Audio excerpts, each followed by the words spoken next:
ஜோலார்பேட்டையை அடுத்த வணக்கம்பட்டியைச் சேர்ந்த Thimmarayan real estate தொழில் செய்து வந்தார். ராணுவத்தில் பணியாற்றி ஓய்வு பெற்ற இவருடைய சகோதரி மகன் சக்கரவர்த்தி தனது நிலத்தை அடமானம் வைத்து ஒருவரிடம் 15 லட்சம் ரூபாய் பணம் வாங்கியுள்ளார்.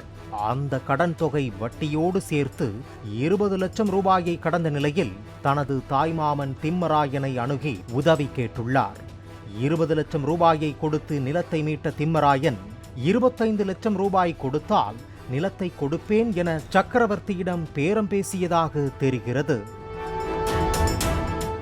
சொந்த மாமனே இப்படி கூடுதல் தொகை கேட்பதை பொறுத்து கொள்ள முடியாத சக்கரவர்த்தி கடந்த மார்ச் மாதம் 17ஆம் தேதி வாழைத்தோப்பில் வைத்து திம்மராயனை வெட்டி கொலை செய்துள்ளார்.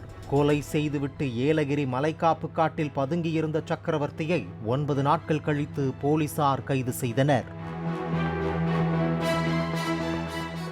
தந்தையை கொலை செய்த சக்கரவர்த்தியை பழி தீர்க்க திம்மராயனின் மகன் பரத் காத்திருந்ததாக கூறப்படும் நிலையில் சில தினங்களுக்கு முன்பு சக்கரவர்த்தி ஜாமீனில் வெளிவந்தார்.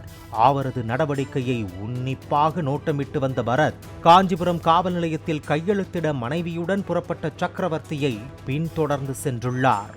வழியில் பொன்னேரியில் உள்ள கோவிலில் சாமி கும்பிட்டுவிட்டு வெளியே வந்த சக்கரவர்த்தியை மடக்கிய பரத் தலைமையிலான கும்பல் மனைவி கௌரி கண்முன்னே அவரை சரமாரியாக வெட்டியுள்ளது.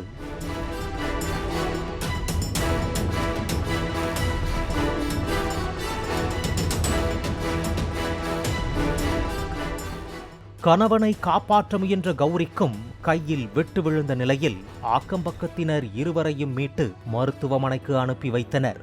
இதில் சிகிச்சை பலனின்றி சக்கரவர்த்தி உயிரிழந்தார். தகவல் அறிந்து சென்ற போலீசார் கொலை நடந்த 1 மணி நேரத்தில் அச்சமங்கலத்தில் வைத்து பரத் உள்ளிட்ட 5 பேர் கும்பலை மடக்கி பிடித்து கைது செய்தனர்.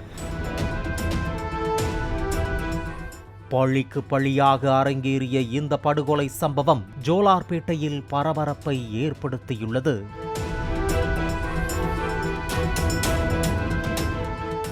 பாலிமர் செய்திகளுக்காக செய்தியாளர் கமலநாதன்.